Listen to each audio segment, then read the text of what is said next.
Hello guys, ipapasyal muna kayo sa aming munting garden. Ay, baba pala. Sorry. Kumusta mga kapatid? Alam niyo ba yung Naalala mo to sa pangalan Pinas? ng... Nilalaro namin to. Oo, nakalimutan ko. Comment nyo nga yan kung anong pangalan ng halaman na yan dyan. Sa mga nanonood, maraming salamat. Ayan, itutur mo ko muna kayo sa aming munting plaza. Plaza ba yan? Ay, hindi. Yan pala trabaho ko. Ayan, mayroon pa kaming munting fountain. Fountain ba yan? Bahala na sa Batman. Ayan, may bata pang kulit. Ang lawak ng garden nila. Garden pa lang yan, ha? O nga pala, ito pala yung garden ng aking boss. Ako lang welcome dito.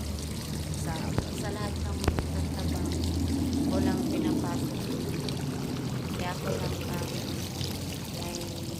may access kay Baba. Diyan, kabit lang, kabit. No.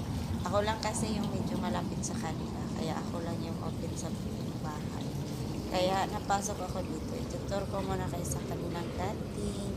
Meron silang munting garden, munting storage. Ayan, laruan ng mga bata. Meron din silang mga element. At saka chai. At saka, ano yan? Hindi ko alam. Basta, yun na yun. Tsaka, meron silang talong. Alam niyo ba yan mga ka-OFW ang talong? Sikat na sikat yan. Meron silang sili. Meron silang gerger. Ayan. Alam niyo bang gerger? Anong gerger sa Pinas? Ayan, gerger. Napakasarap ng gerger dito. Ang daming gerger dito. Oy! Ayan, mga malalaki. Meron silang aloe vera. Mahilig kasi si Baba sa meron silang bulaklak.